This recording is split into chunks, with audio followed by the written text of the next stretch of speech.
Everyone remembers fireworks, the colors, the sound, the feeling of safety in a celebratory crowd. But what if the scariest part of the night wasn't what lit up the sky, but what was happening in the shadows? These are 3 true horror stories that took place during 4th of July celebrations. One is about a photo that captured someone no one else could see.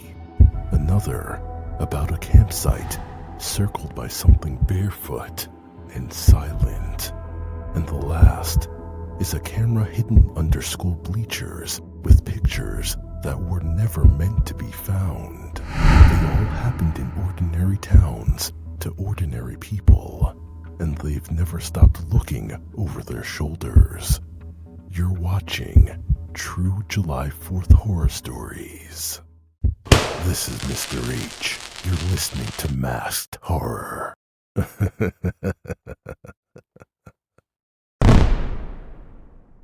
Firework Phantom.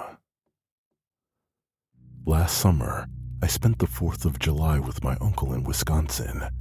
He's a retired firefighter in this tiny town with maybe 2 spotlights and a population that basically triples during the holiday weekend.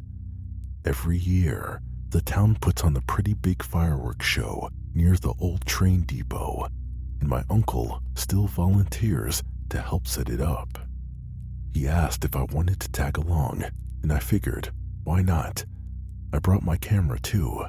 I've been getting into photography lately, and I thought I could get some decent shots of the fireworks reflecting off the depot's old glass windows. The place had a weird energy, even during the day. The depot's been out of use for decades, just a long strip of boarded up buildings with cracked windows and rusted freight tracks that vanish into the trees. But everyone acted like it was totally normal to host a town event right next to it. My uncle helped set up the safety barriers and checked in with the techs loading the fireworks. I just kind of wandered around, taking shots of the crowd, the dusk light on the tracks, stuff like that. Then maybe 10 minutes before the fireworks started, I saw someone walking through the restricted zone, past the barriers, near the loading area. He was this older guy, probably late 60s, wearing this long brown wool coat that looked straight out of a museum, like military issue, maybe from World War I. I couldn't see his face clearly. He had this old-timey cap pulled low, but his posture was weirdly rigid, like he was marching. I turned to get my uncle's attention, but by the time he looked over, the guy was gone. I said, "Did you see that guy in the coat?" He asked, "What guy?" When I described him, my uncle just froze, didn't say anything for a few seconds. Then he asked me quietly, "Did you take a photo?" I checked my camera roll. Out of the dozen shots I took around that time, he only showed up in one, partially in frame, walking toward the firework crates. He was blurry, like motion blur, but not in a natural way.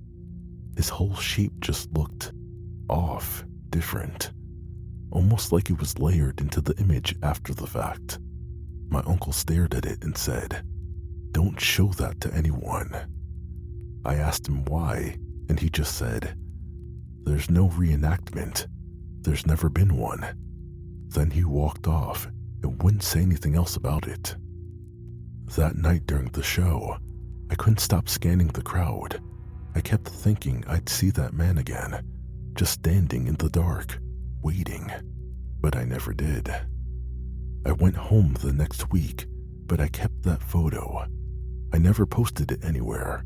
I just saved it to a folder on my phone and on my computer and kind of forgot about it until last month. I was going through my photos and I found that one again. I stared at it for a long time, trying to figure out what felt so wrong about it. Then it hit me. The man in the photo, I swear I've seen him before. Not in real life, in a dream or something like one. I don't dream often, but a few months ago, I had a vivid one. I'm standing on the train platform at night. It's cold. No sound. Just this faint mechanical clicking in the distance. I'm alone, except for one figure, way down at the end of the platform. He's not moving. He's just watching me. Same coat, same cap, same posture.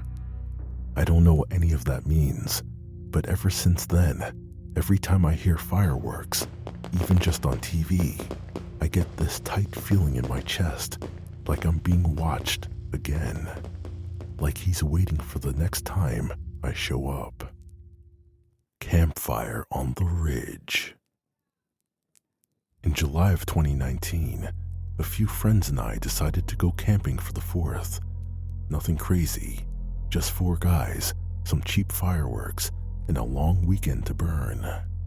We picked this ridge in rural Pennsylvania that Jake found on an old backpacking forum. It wasn't an official campsite, just a clearing on public land with a view that stretched for miles. You could see distant towns lighting up with fireworks in every direction. It was peaceful at first. We set up our tents, cracked a few beers, and by dusk, we were sitting around the fire watching the show. You could see maybe 5 or 6 different fireworks displays at once. The sky was a chaotic mess of color and smoke, but the forest around us stayed dead quiet. That contrast was weirdly beautiful. We set off a few Roman candles of our own, nothing big, just for fun. But maybe 10 minutes after that, we started hearing someone walking through the woods, twigs snapping, slow footsteps circling the camp. At first, we figured it was a hiker or maybe someone else camping nearby. We even called out, "Hey, you good?" but got no answer. The movement kept happening though. Every time we'd go quiet, we'd hear it again. Slow, deliberate steps. It went on for hours. By around 2 a.m., Jake completely flipped. He kept saying he could see someone just beyond the firelight, not moving, just standing there. We all looked, scanned the trees with flashlights, but saw nothing. I thought maybe he was just sleep deprived or buzzed, but he was shaking. I've known Jake since we were kids. I've never seen him like that. The rest of us started to feel it too, not seeing anything exactly, but this feeling that we were being watched, like we weren't alone out there, no matter how quiet the forest seemed. Eventually, we forced ourselves to sleep. None of us really got any rest. The next morning, we were packing up when Tyler noticed the footsteps. They were bare, no shoes, no tread, just deep, human footprints circling our sight, close to the tents, the fire, even our cooler. They weren't fresh from that morning either. They were dry and sunken, meaning they'd been there for hours. We counted at least a dozen prints in a full loop around us. We bailed right after that, just grabbed our stuff and hiked back to the car without saying much. A few months went by and we chalked it up to some creep in the woods. But then this weird thing happened. Chris, one of the other guys on that trip, texts me out of nowhere and says, "You ever get weird pings from that campsite?" I had no idea what he was talking about. He sent me a screenshot. It's a push notification from a GPS tracking app neither of us remembers installing. The message just says, "You're near the ridge again. Do you remember where you stood?" He was home when it popped up. He swore he never downloaded the app. I didn't believe him until it happened to me. On Memorial Day, same message, same app I don't remember installing. It opened to a black screen with one white dot blinking in the corner. When I tapped it, the screen flashed a map view and zoomed in on the ridge, on the exact spot we camped. and then it closed. I deleted the app right after that, or at least I think I did. But last week, I got another notification. No words, just a red dot on my lock screen. Same location, same ridge. I don't know what to do. It's still on my phone. The man under the bleachers. In 2011, I worked part-time security at the local high school. It wasn't exactly glamorous. I mostly walked the grounds after hours or stood near the entrances during events. The biggest night of the year was always the 4th of July celebration. The school opened the football field to the whole town, set up food trucks, and capped the night with a fireworks show. That year, I was posted near the bleachers on the east side of the field. It was packed, families with lawn chairs, teenagers sneaking off to drink, little kids running everywhere. Nothing felt off at first. Around 9:30 p.m., just as the fireworks started, a little girl, maybe 6 or 7, ran up to me crying. She was shaking, pointing back toward the bleachers. "There's a man under there," she said. "He told me to come closer." I asked her what he looked like, but all she said was, he was smiling, but his mouth didn't move. I walked over with my flashlight, crouched down, and shined it beneath the bleachers. Nothing. Still, I circled around the back just in case. That's when I found it. A dirty sleeping bag, food wrappers, crushed soda cans, and a cracked old flip phone with no SIM card. It looked like someone had been living under there for a while. Days, maybe weeks. I reported it immediately. A cop came by, shrugged, and said it was probably just a transient.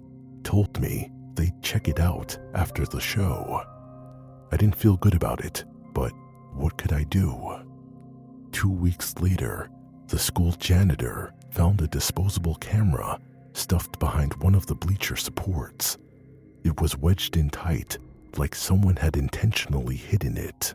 He turned it into the front office.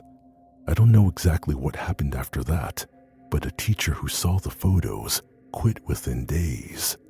Just walked out midweek and never came back. I only saw one of the pictures. The assistant principal pulled me aside and said, "I think you should see this."